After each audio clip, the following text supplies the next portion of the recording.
স্বাগত জানাচ্ছি চ্যানেল 24 এর নিয়মিত আয়োজন বিভাগীয় খবরে। ভিন্ন রকম সব সংবাদ নিয়ে আমাদের এই আয়োজন। আজ জানাবো খুলনা বিভাগের জেলাগুলোর খবর, সঙ্গে আছি আমি কাশফিয়া রুহি। কুষ্টিয়ার ভেড়ামারায় বাবার মৃত্যুর পর মায়ের আদর স্নেহ আর সম্পত্তির অধিকার চেয়ে দাঁড়ে দাঁড়ে ঘুরে বেড়াচ্ছেন অসহায় 4 বোন। সমাধানে সমাজপতিদের সহায়তা চাইলেও কোনো সুরাহা হয়নি। পরে বিষয়টি থানা পুলিশ পর্যন্ত গড়ালে সেখানেও মেলেনি কোনো সমাধান। শরীফ বিশ্বাসের পাঠানো রিপোর্ট, ছবি তুলেছেন এসআই সুমন। পৈতৃক সম্পত্তির জেরে তুমুল দ্বন্দ্ববিরোধে 6 বোন। কুষ্টিয়ার ভেড়ামারা উপজেলার প্রতিষ্ঠিত ঠিকাদার ছিলেন বয়েন উদ্দিন। তার মৃত্যুর পর পরিবারে নেমে আসে নানা সংকট। বাবার রেখে যাওয়া সম্পত্তি নিয়ে সৃষ্টি হয় ভাই বোনের দ্বন্দ্ব। একমাত্র ভাই মারা যাওয়ার পর সংকট আরও বাড়ে। 4 বোনকে বঞ্চিত করে বাবার সম্পত্তি দখলে নেয়ার চেষ্টা চালায় বড় বোন রেহানা খাতুন। অভিযোগ, মাকে জিম্মি করে এই কাজ করেছে সে। এখন ওই সম্পত্তির ভাগ চাইতে গেলে বোনদের উপর পেশিশক্তির প্রভাব খাটান তিনি। আমার ভাই মারা যাওয়ার পরে থেকে আমরা আমার মায়ের কাছে আর আসতে পারি না। আমার মাকে দেখাশোনা করতে পারি না, আমার মাকে মা বলে ডাকতে পারি না। আমরা আজকে 1.5 বছর এই বাড়ি থেকে বঞ্চিত। আমার বড় বোন আমার মাকে আটকায় রাখছে, জিম্মি করে রাখছে। কিছু আমাদের পাড়ার গুন্ডা ভাড়া করে তারা বলে যে বাসায় চোর এসেছে, এই কথা বলে পিছন থেকে ছেলেটার নাম শরীফ, সে আমাদের প্রতিবেশী, সে এসে আমাকে বলে কি গালি দেয় যে তুই এখানে ঢুকছিস কেন, এই বাড়িতে তুই ঢুকবি না, যখন তোর মা মারা যাবে তখন এসে তোরা মাটি দিয়ে চলে যাবি। টাকা যেটা আছে সেটার মেয়াদ শেষ হয়ে যাওয়ার পরে আব্বা রেখে গিয়েছিল আম্মার নামে, এটা 18 লাখ টাকা। মেয়াদ শেষ হয়ে যাওয়ার পরে সেই টাকাটা অফিস থেকে লোক এসে আমার আম্মাকে দেখে বলছিল ইনি যেহেতু বেশি মুরব্বি হয়ে গিয়েছেন, ইনার নামে টাকাটা না রেখে আপনাদের নামে রাখেন। তো বড়াপা তখন বলছিল যে না, আম্মা তো কারোকে বিশ্বাস করে না, বিশ্বাস করে শুধুমাত্র আমাকে, আমার ভাইয়ের কথা বলছিল, ছোট বোনটার কথা আর আমার কথা, আর নিজের কথা বলছিল আমার বোনটা, বড় বোনটা। আমার বড় বোন বিচার মেনে নিচ্ছে না। আমরা চাচ্ছি যে উনি ডক্টর মোহাম্মদ ইউনূস এবং দেশের যেসব বিজ্ঞ লোকজন আছেন, প্লাস ভেড়ামারাতেও আছে, আমাদের মধ্যে আমার যেই 2 বোন অন্যায় করছে, আমরা বলবো না যে ওদেরকে বঞ্চিত হোক, আমাদের মাকে আমাদের বাড়িতে নিয়ে আসা হোক। আমরা আমার মাকে চাই, যেহেতু আমাদের বাবা ভাই নাই, আমরা তার কাছে আসবো, থাকবো, তার যত্ন করব, আমরাও ভালো থাকবো। বিষয়টি সমাধানে স্থানীয়ভাবে কয়েক দফায় সালিশ হলেও মেটেনি দ্বন্দ্ব। অনেক দিন থেকেই ওঠা বসা করি এবং জানি, কিন্তু এই বড় বোনটা মানে এই সম্পত্তির লোভে, অন্ধ বিশ্বাসে নিজের বোন ভাই সবই ত্যাগ করেছে এই সম্পত্তির লোভে। আর 4টা বোন ধরেন যখন আসে কোনো কিছু, যাতে রুগীর কাছে তো অনেক কিছু খাওয়ার টাওয়ার বা এটা ওটা নিয়ে আসা লাগে বা আসে, মেয়েরা মার জন্য আনবে না, কিন্তু কারো কোনো জিনিস খাতে দেয় না, কারোকে ভিড়তে দেয় না, গন্ডগোল করে। ওর বড় মেয়ের এক মেয়ে আছে, ওরাও জানে, খুব গন্ডগোল করে। আমার মাকে আমাদের কাছে আনিয়ে দেন, আর প্লাস আমাদের বাড়ি আমাদের পাওয়াই দিবেন, আর আমাদের টাকা পয়সাটা আপনারা পাওয়াই দেবেন, আর আমরা আর এছাড়া কিছু চাচ্ছি না। যদিও অভিযুক্ত বড় বোনের দাবি সবই তার বিরুদ্ধে ষড়যন্ত্র। পুলিশ বলছে বিষয়টি তাদের নজরে আছে। আমার বোনেরা যে অভিযোগটা করছে এটা তো একবারে মিথ্যা কথা। আপনি যদি ওই কলেজ পাড়ায় সবাইকে জিজ্ঞাসা করেন, সবাই একই কথা বলবে যে তারা কতটুকু খারাপ এবং কতটুকু জঘন্য ওটাই বলবে। আমি তো ভেড়ামারা থাকতাম না, আমি এখানে থাকতাম, আমার মেয়ে থাকতো। বিষয়টি এক স্বার্থের সংঘাত নিয়ে আমরা জানতে পেরেছি। বিষয়টি নিয়ে ভেড়ামারা থানায় একটি অভিযোগ হয়েছে এবং বিষয়টি তদন্তপূর্বক আইনগত ব্যবস্থা গ্রহণ প্রক্রিয়াধীন আছে। Desk report, channel 24। প্রায় 1.5 যুগ নিষ্ক্রিয় থাকার পর আবারও খুলনা বিএনপির রাজনীতিতে সক্রিয় হয়েছেন খুলনা 2 আসনের সাবেক সংসদ সদস্য ও বিসিবির সাবেক সভাপতি আলী আসগর লবি। এখন থেকে রাজনৈতিক কর্মকাণ্ডে নিয়মিত অংশগ্রহণের ইচ্ছা তার। আগামী নির্বাচনে খুলনা 5 আসনের মনোনয়ন প্রত্যাশী মহানগর বিএনপির এই সাবেক আহ্বায়ক। বিএনপির প্রতিষ্ঠাতা ও প্রয়াত রাষ্ট্রপতি জিয়াউর রহমানের মৃত্যুবার্ষিকী উপলক্ষে বৃহস্পতিবার খুলনায় আলোচনা সভায় যোগ দেন আলী আসগর লবি। এর মধ্য দিয়ে 1.5 যুগ পর আবারও রাজনীতিতে সক্রিয় হলেন তিনি। এখন থেকে নিয়মিত দলীয় কর্মকাণ্ডে অংশগ্রহণের ইচ্ছা তার। রাজনীতিতে পার্টিসিপেট করার মতো আমার পরে কোনো রকম অনেক চাপ ছিল, যার জন্য আমি বিগত দিনে আসতে পারিনি, যার জন্য আমি তো বাধ্য হয়েছিলাম অনেক কিছু করতে। তো সেই জন্যে এখন দলের মধ্যে আসি। দল ইনশাল্লাহ এখন থেকে আমাকে বলেছে যে আপনি যান, খুলনায় যান, খুলনাতে আসা যাওয়া করেন, নির্বাচন আসতেছে, লোকজনের সাথে মেলামেশা করেন, দেখেন। এখন দল যেটা চায় সেটি হবে। দলের থেকে আমাকে বলেছে, আমি একজন দলের কর্মী, সেই কর্মী হিসেবে আমার যেটা কাজ আমি সেটা এখন ইনশাল্লাহ এখান থেকে করব। 2001 সালে খুলনা সদর আসন থেকে সংসদ সদস্য নির্বাচিত হয়েছিলেন লবি। 2005 সালে হন মহানগর বিএনপির আহ্বায়ক। 2007 সালে দেশে জরুরি অবস্থা জারি হলে গ্রেপ্তার হন তিনি। এরপর 2009 সালে জামিনে বেরিয়ে নিজেকে গুটিয়ে নেন রাজনীতি থেকে। দলীয় মনোনয়ন পেলে নির্বাচন করতে আগ্রহী বিএনপির এই নেতা। নির্দিষ্ট কোনো আসন নাই, দল যেখান থেকে আমার দেয় আমি সেখান থেকে নির্বাচন করব। দল যদি মনে করে আমি প্রার্থী তাহলে আমি নিশ্চয়ই থাকব। দল আমাকে না দিলে আমার জন্য অন্য যেখান থেকে যাকে দেবে আমি তার সাথে থাকবো এবং তাকে সাপোর্ট করব। রাজনীতিতে সক্রিয় হওয়ায় খুশি দলের নেতাকর্মীরা। তাকে নিয়ে এরই মধ্যে শুরু হয়েছে আলোচনা। দীর্ঘদিন উনি মাঠে ঠিকই ছিল, কিন্তু আসতে পারে না এই প্রশাসনের বিভিন্ন জটিলতার কারণে। আমরা কর্মীরা দীর্ঘদিনই মাঠে ওনার পক্ষে কাজ করেছি। সবচেয়ে বড় কথা হলো উনি কর্মী বান্ধব। যখনই ওনার কানে গেছে কোনো কথা উনি আপ্রান্তিক শুধু অর্থনৈতিক না, সকল রকম প্রচেষ্টা উনি চালিয়ে গেছেন। 2001 থেকে 2006 সাল পর্যন্ত খুলনায় বিএনপির রাজনীতির কেন্দ্রবিন্দু ছিলেন আলোচিত হাওয়া ভবনের মালিক Ali Asgar Lobi. Desk report, channel 24। Mongla বন্দরের সক্ষমতা বৃদ্ধি ও নৌ চ্যানেলের গভীরতা ঠিক রাখতে শুরু হচ্ছে ড্রেজিং কাজ। প্রকল্পটি বাস্তবায়িত হলে আন্তর্জাতিক বাণিজ্যে পণ্য আমদানি রপ্তানিতে বন্দরে গতি বাড়বে বলে আশা করছেন ব্যবসায়ীরা। আবুল হাসানের পাঠানো রিপোর্ট।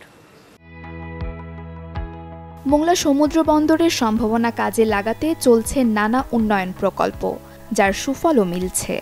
গেল অর্থবছরে রেকর্ড সংখ্যক 970টি জাহাজ এসেছে এই বন্দরে। তবে নাব্য সংকটে মোংলা বন্দরের চ্যানেলে ভিড়তে পারে না দেশি বিদেশি বড় বড় জাহাজ। এই সমস্যা দূর করতে মোংলা বন্দরের 145 কিলোমিটার নৌ চ্যানেলের মধ্যে খনন করা হবে 45 কিলোমিটার নৌপথ। এর ফলে বন্দরে ভিড় করতে পারবে 10 মিটার ড্রাফটের জাহাজ, বাড়বে বন্দরের সক্ষমতা। এই ড্রেজিং প্রকল্পে ব্যয় হবে 1538 কোটি টাকা। এই চ্যানেলকে মেনটেন করার জন্য কিন্তু মোংলা বন্দর প্রকল্প গ্রহণ করে। এই প্রকল্পটা 5 বছর মেয়াদে এটা বাস্তবায়ন করা হবে। ডেলিগেটেড ওয়ার্কস হিসেবে আমরা বাংলাদেশ নেভিকে আমরা অর্পণ করেছি এবং এটা আশা করি যে বাংলাদেশ নেভি এটা দক্ষতার সাথে যথাযথভাবে বাস্তবায়ন সম্পন্ন করবে। দেশের অন্যতম বড় এই বন্দরের সক্ষমতা বাড়িয়ে গতিশীল করতে নৌ চ্যানেলে ড্রেজিংয়ের বিকল্প নেই জানিয়ে বন্দর ব্যবহারকারীরা বলছেন, ড্রেজিং কার্যক্রম বন্ধ হলে ব্যাহত হবে জাহাজ চলাচল। ক্ষতিগ্রস্ত হবেন ব্যবসায়ী, শ্রমিক, কর্মচারী সহ অসংখ্য মানুষ। মোংলা বন্দরের লম্বা একটা পথ ফেয়ারওয়ে বয়ার থেকে আমাদের হারবাড়িয়া পর্যন্ত, এটা সবসময় ড্রেজিং করতে হবে, কারণ এখানের ড্রেজিং না করলে সেই 8 মিটার 8.5 মিটার জাহাজ আসতে পারে না। মোংলা ব্যবহারকারী এখন পৃথিবীতে বড় বড় জাহাজে যত বেশি মাল নিয়ে আসে তত ড্রাফট বাড়ে। সেই ড্রাফট অনুসারে যদি এই বন্দরকে চালু না রাখতে পারে তাহলে সেই সমস্ত জাহাজ আসে না। ড্রেজিং করেন হয়তো ওটা হচ্ছে সাময়িক একটা সলিউশন, লং টার্ম সলিউশন এটা না। লং টার্ম সলিউশন করতে গেলে আপনাকে ওই রিভার ট্রেনিং করতে হবে। রিভার ট্রেনিং করে নদীর যে গতি পার্মানেন্ট সবসময় একটা দিকে রাখতে হবে। একটা দিকে রাখলেই কিন্তু তখন ওই এলাকার নাব্যতা আর সৃষ্টি হবে না। একটা জাহাজ এসে টার্ন ওভার টাইম 8-10 দিন পর্যন্ত লাগতেছে, তো এখানে কিন্তু সেটা লাগতেছে না। তো ব্যবসায়ীদের আগ্রহ করতে হলে বন্দরকে কিছু ইনসেন্টিভ দিতে হবে এবং সেটার জন্য বন্দরের যে জাহাজের যে ফ্রিকোয়েন্সি সেটাকে বাড়াতে হবে। তো সেটার জন্য বন্দরকে উদ্যোগ নিতে হবে। প্রথমত বন্দরকে এটাকে সচল করার জন্য বা এটাকে গতিশীল করার জন্য কিছু পরিকল্পনা নিতে হবে এবং সুনির্দিষ্ট পরিকল্পনা নিয়ে সেটা বাস্তবায়নের লক্ষ্যে কাজ করতে হবে। মোংলা বন্দরের চ্যানেলে কয়েক দফায় খনন শেষে আবারও হাতে নেওয়া হয় বড় ড্রেজিং প্রকল্প। আগামী 5 বছরের মধ্যে এই কর্মযজ্ঞ শেষ করতে পারলে বন্দরে বাড়বে জাহাজের সংখ্যা, বাড়বে বন্দরের সক্ষমতা, এমনটাই আশা সবার। Desk report, channel 24। কুরবানি উপলক্ষে শেষ মুহূর্তের বেচাকেনায় জমজমাট চুয়াডাঙ্গার পশুর হাটগুলো। জেলার 4টি উপজেলায় 8টি পশুর হাটে বেচাকেনার ধুম পড়েছে। এসব হাট থেকেই সারা দেশে যাচ্ছে কোরবানির গরু ছাগল। রেজাউল করিম লিটনের পাঠানো তথ্য ও ছবিতে ডেস্ক রিপোর্ট। মানুষ আর গরু মিলেমিশে একাকার। হাজার হাজার মানুষ আর কোরবানির প্রাণীর এ মিতালি চুয়াডাঙ্গার ডুগডুগি পশুর হাটে। দেশের বিভিন্ন জেলা থেকে ব্যাপারীরা এসেছেন এখানে গরু, ছাগল, ভেড়া কিনতে। কেউ কিনছেন, কেউ বেচছেন। দরদামেও স্বস্তি আছে এবার। হাটের অবস্থা ভালো, গরু আমদানি আছে, বেচা কিনা হচ্ছে, তবে বাজার কম আছে। দুইটা কিনছি, বাজার মোটামুটি ভালোই মনে হচ্ছে, তো দুটো 18,000 টাকায় কিনছি। জেলার অন্যান্য হাটেও একই চিত্র। এবার হাটগুলোর পরিবেশে সন্তুষ্ট ব্যবসায়ীরা। বাজারে একটু নরম করে উঠেছে প্রচুর, হাটে জায়গা আছে না, দালাল আছে, যা আছে এরা আমাদেরকে কোনো রকমের ডিস্টার্ব করে নেই। আমি মানিকগঞ্জ থেকে এসেছি চুয়াডাঙ্গা হাটে, এখানে গরু কিনেছি। হাটগুলোতে পর্যাপ্ত নিরাপত্তার ব্যবস্থা নিয়েছে জেলা পুলিশ। কর্তৃপক্ষ আমরা সার্বক্ষণিকভাবে নিরাপত্তা দিচ্ছি। কোনো রকম যদি ছিনতাইকারী, মলমপাটি এবং জাল টাকার আর এই ধরনের অপরাধী দেখা দেয়, আমরা সার্বক্ষণিকভাবে আইনগত ব্যবস্থা নেব। প্রাণীর স্বাস্থ্য সুরক্ষায় হাটগুলোতে কাজ করছে মোবাইল ভেটেরিনারি টিম। গরুর হাটে আমাদের ভেটেরিনারি মেডিকেল টিম থাকবে, যেখানে ক্রেতা এবং বিক্রেতা উভয়ই আমাদের পরামর্শ গ্রহণ করতে পারে। আমাদের এই ভেটেরিনারি মেডিকেল টিম এই ঈদের আগ পর্যন্ত তারা তাদের কার্যক্রম পরিচালনা করবে। চুয়াডাঙ্গায় চলতি কোরবানি মৌসুমে প্রায় 2 লাখ প্রাণী প্রস্তুত রয়েছে, যা থেকে জেলার চাহিদা মিটিয়েও 75,000 প্রাণী দেশের অন্যান্য অঞ্চলে বিক্রি হবে। চুয়াডাঙ্গা জেলায় 1,24,000 গবাদি পশু কোরবানির জন্য চাহিদা আছে। সেই হিসাবে 75,000 গবাদি পশু এই জেলাতে উদ্বৃত্ত থাকবে, যা চুয়াডাঙ্গা জেলার চাহিদা মিটিয়ে অন্যান্য জেলাতে সরবরাহ করা হবে। চলতি কোরবানি মৌসুমে চুয়াডাঙ্গায় বিক্রি প্রাণীর বাজার মূল্য দাঁড়াবে 1,000 কোটি টাকা, যা জেলার অর্থনীতির জন্য আশীর্বাদ। Desk report, channel 24। কাল থেকে 3 মাসের জন্য সুন্দরবনের সব নদী ও খালে মাছ ধরা নিষিদ্ধ ঘোষণা করেছেন বন বিভাগ। এ সময় বেশিরভাগ মাছের প্রজনন মৌসুম থাকায় এই সিদ্ধান্ত। আবুল হাসানের পাঠানো আরেকটি প্রতিবেদন। বন বিভাগের হিসেবে সুন্দরবনে বইছে 2 শতাধিক নদী ও খাল, যেখানে 210 প্রজাতির সাদা মাছ, 24 প্রজাতির চিংড়ি ও 14 প্রজাতির কাঁকড়ার অবাধ বিচরণ। সুন্দরবনের নদ নদীতে প্রজনন মৌসুম শুরু হয় জুন মাসে, চলে আগস্ট পর্যন্ত। তাই এবছর 1 জুন থেকে 31 আগস্ট পর্যন্ত সুন্দরবনের সব নদীতে মাছ ধরার নিষেধাজ্ঞা দিয়েছে বন বিভাগ। এই আইন অমান্য করে কোনো জেলে বনে প্রবেশ করলে কঠোর ব্যবস্থা নেবে সংস্থাটি।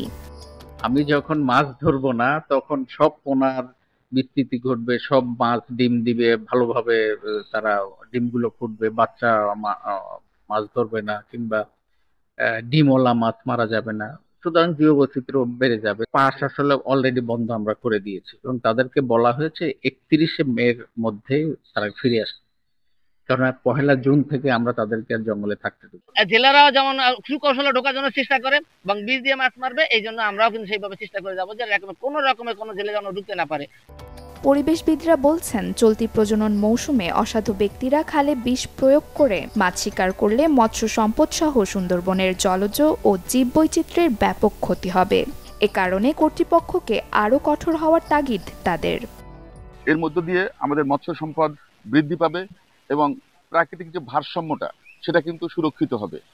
প্রাণ প্রকৃতি জীববৈচিত্র্যের জন্য এই ব্রেকটা খুবই জরুরি ছিল। আর এই স্বল্প মেয়াদী বন্ধ থাকার কারণে আমাদের যা জেলে মানে মৎস্য সম্পদ যারা আহরণ করছে সুন্দরবনে বা জেলে যারা আছে, তারাও দেখা যাচ্ছে যে বেশি করে মাছ পাবে পরবর্তীতে এবং আমাদের যে মৎস্য সরবরাহ এবং উৎপাদন দুটোই বৃদ্ধি পাবে। নিষেধাজ্ঞা চলাকালে সুন্দরবন উপকূলের মাছের ওপর নির্ভরশীল প্রায় 20,000 জেলেকে 2 দফায় 80 কেজি করে চাল দিবে মৎস্য বিভাগ। Desk report, channel 24। এই ছিল আজকের বিভাগীয় খবরে।